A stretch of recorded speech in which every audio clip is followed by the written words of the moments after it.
Okay, ready? Chronicles of Narnia. We're in book 5, Voyage of the DawnTreader. See that? And we are in chapter 13, The Three Sleepers. Oops, sorry. Book's falling apart. Okay.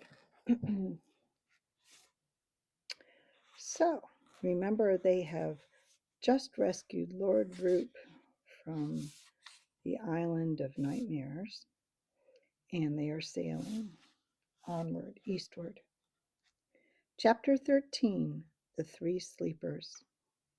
The wind never failed, but it grew gentler every day till at length the waves were little more than ripples, and the ship glided on hour after hour, almost as if they were sailing on a lake. And every night they saw that there rose in the east new constellations which no one had ever seen in Narnia, and perhaps, as Lucy thought with a mixture of joy and fear, no living eye had ever seen at all. Those new stars were big and bright, and the nights were warm. Most of them slept on deck and talked far into the night, or hung over the ship's side, watching the luminous dance of the foam thrown up by their bow. On an evening of startling beauty, when the sunset behind them was so crimson and purple and widely spread that the very sky itself seemed to have grown larger, they came in sight of land on their starboard bow. It came slowly nearer, and the lights behind them made it look as if the capes and headlands of this new country were all on fire. But presently they were sailing along its coast, and its western cape now rose up astern of them, black against the red sky and sharp as if it were cut out of cardboard. And then they could see better what this country was. It had no mountains, but many gentle hills with slopes like pillows. An attractive smell came from it, what Lucy called a dim purple kind of smell, which Edmund said, and Rance thought, was rot, but Caspian said, I know what you mean. They sailed on a good way, past point after point, hoping to find a nice deep harbor, but had to content themselves in the end with a wide and shallow bay. Though it had seemed calm out at sea, there was, of course, surf breaking on the sand, and they could not bring the DawnTreader as far in as they would have liked. They dropped an anchor a good way out from the beach and had a wet and tumbling landing in the boat. The Lord Roop remained on board the DawnTreader. He wished to see no more islands. All the time that they remained in this country, the sound of the long breakers was in their ears. 2 men were left to guard the boat, and Caspian led the others inland, but not far because it was too late for exploring and the light would soon go. But there was no need to go far to find an adventure. The level valley which lay at the head of the bay showed no road or track or any other sign of habitation. Underfoot was fine springy turf, dotted here and there with a low bushy growth, which Edmund and Lucy took for heather. Eustace, who was really rather good at botany, said it wasn't, and he was probably right. It was something much like the same kind. When they had gone less than a bow shot from the shore, Drenian said, Look, what's that? And everyone stopped. Are they great trees? Said Caspian. Towers, I think, said Eustace. It might be giants, said Edmund in a lower voice. The way to find out is to go right in among them, said Reepicheep, drawing his sword and pattering off ahead of everyone else. I think it's a ruin, said Lucy when they had got a good deal nearer, and her guess was the best so far. What they now saw was a wide oblong space flagged with smooth stones and surrounded by gray pillars, but unroofed.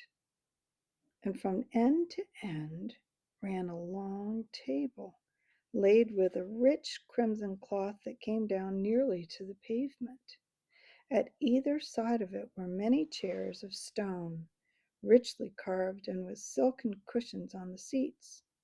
But on the table itself there was set out a banquet such as no one had never seen, not even when Peter the High King kept his court at Cair Paravel. There were turkeys and geese and peacocks, there were boars' heads and sides of venison, there were pies shaped like ships under full sail, or like dragons and elephants. There were ice puddings and bright lobsters and gleaming salmon.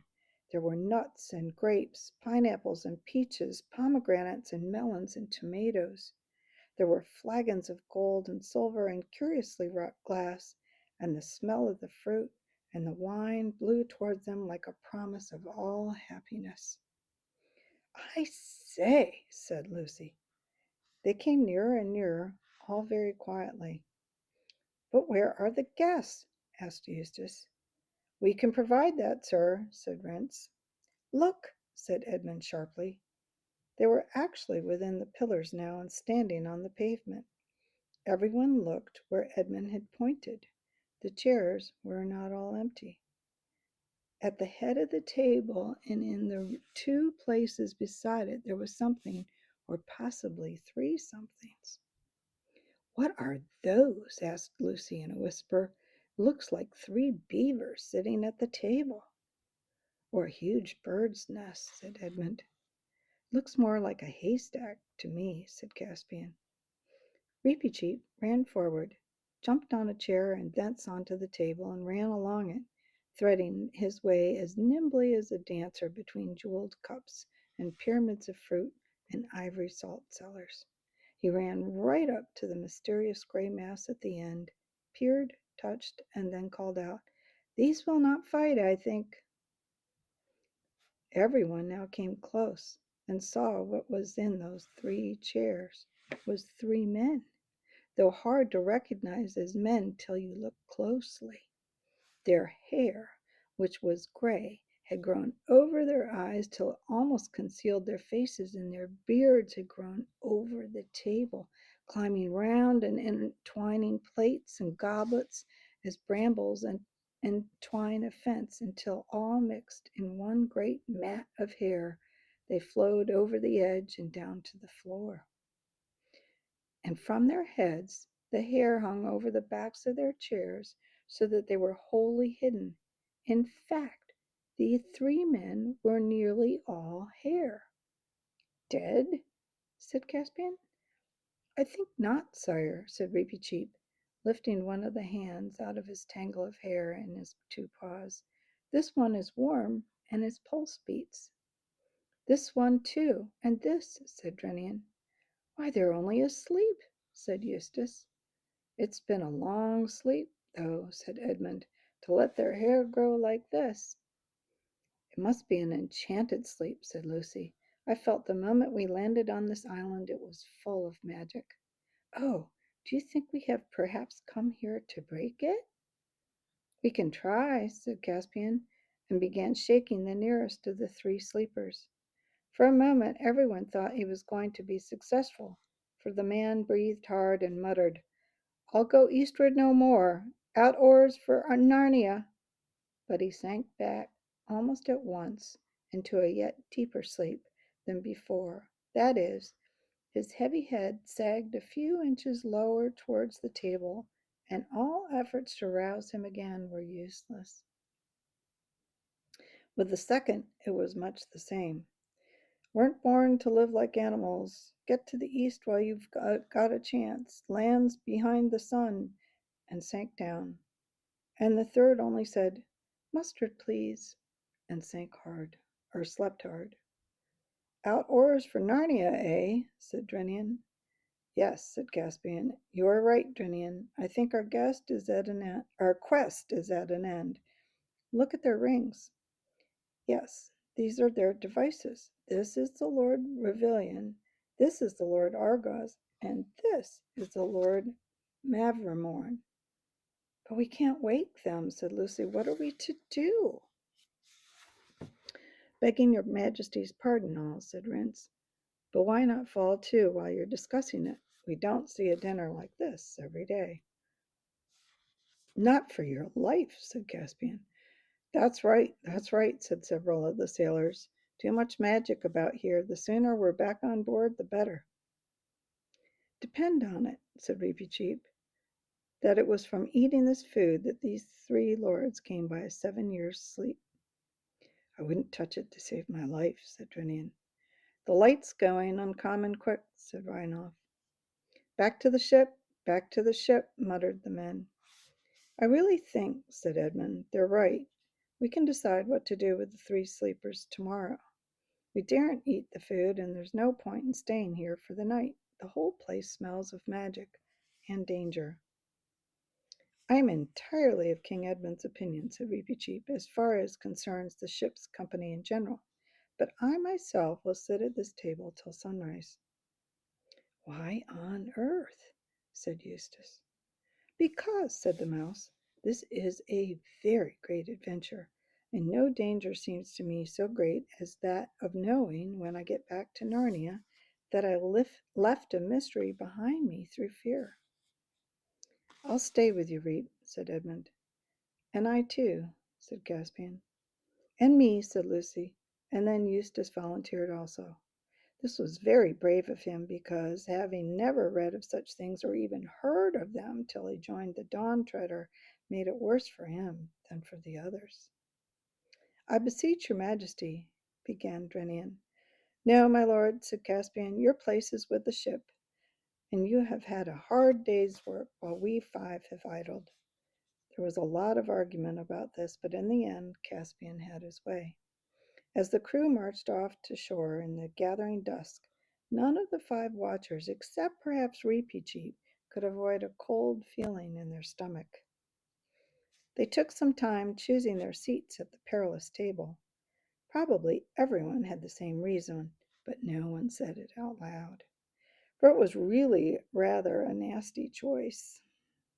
One could hardly bear to sit all night next to those three terrible hairy objects, which, if not dead, were certainly not alive in the ordinary sense.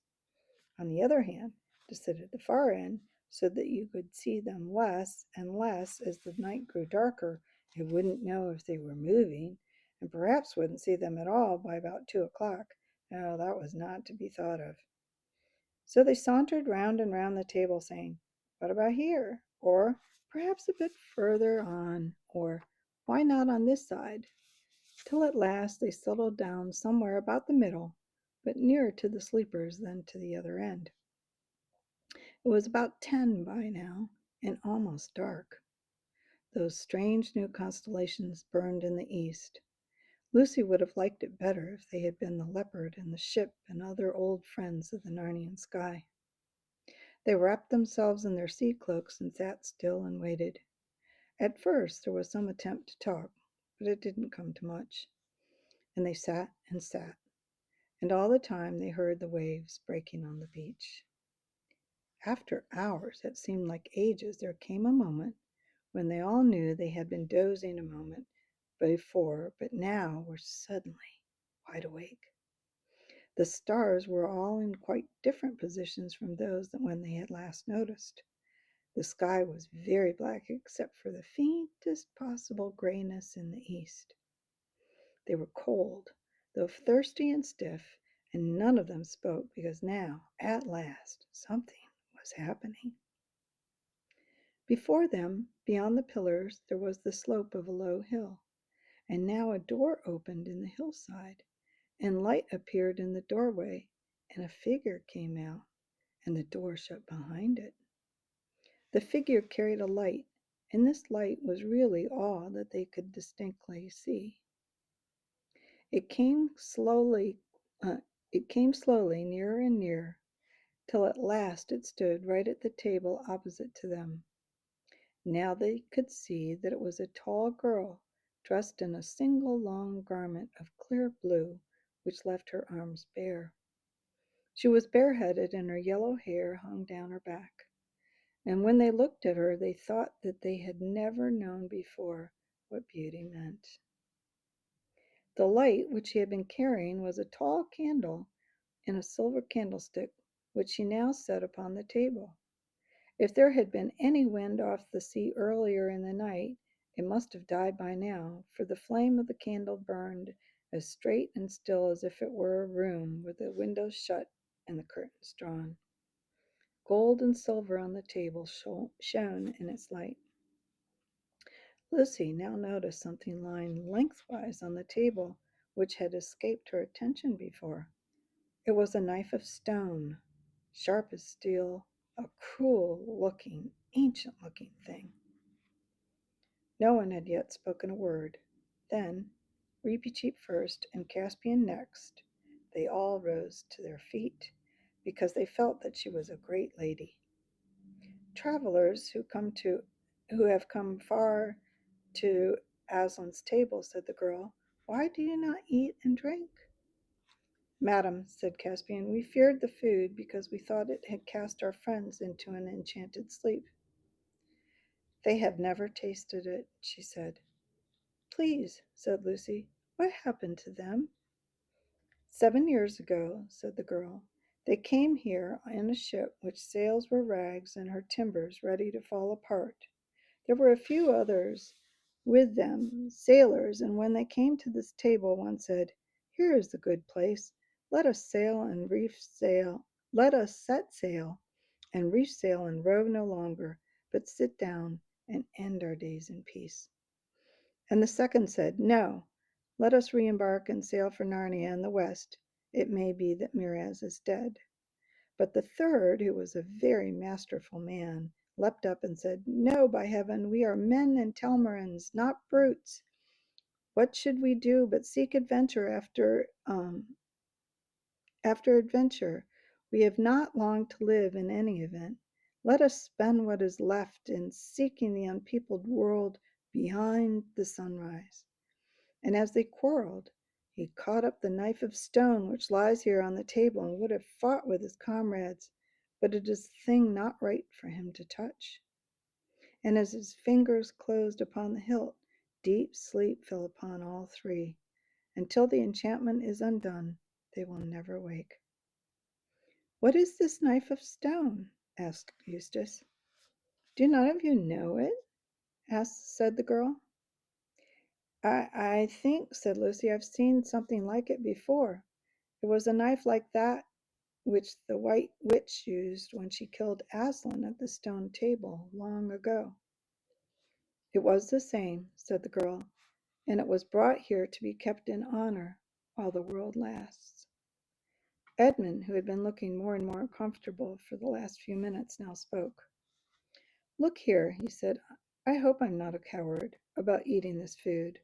I mean, and I'm sure I don't mean to be rude, but we've had a lot of queer adventures on this voyage of ours, and things aren't always what they seem. When I look at your face, I can't help believing all you say, but then that's just what might happen with a witch, too. How are we to know that you're a friend? You can't know, said the girl. You can only believe or not. After a moment's pause, Reepicheep's small voice was heard. Sire, he said to Caspian, of your courtesy, fill my cup with wine from that flagon. It is too big for me to lift. I will drink it to the lady. Caspian obeyed, and the mouse, standing on the table, held up the golden cup between its tiny paws and said, Lady, I pledge you. Then it fell upon the cold peacock, and in a short while everyone else followed its example. All were very hungry, and the meal, if not quite what you wanted for a very early breakfast, was excellent as a very late supper. Why is it called Aslan's table? Asked Lucy presently. It is set here by his bidding, said the girl, for those who have come so far. Some call this island the world's end, for though you can sail further, this is the beginning of the end. But how does the food keep? Asked the practical Eustace.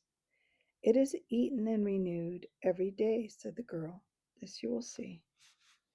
And what are we to do about the sleepers? Asked Caspian.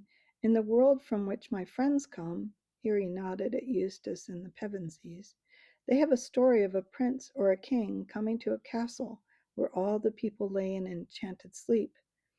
But in that story he could not dissolve the enchantment until he had kissed the princess.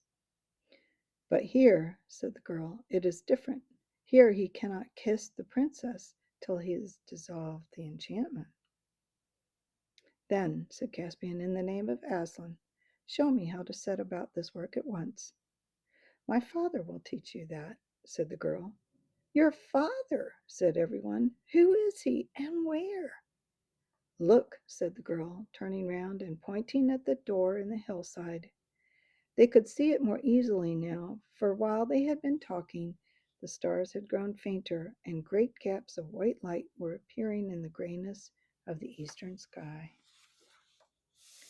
So, next chapter, chapter 14, the beginning of the end of the world.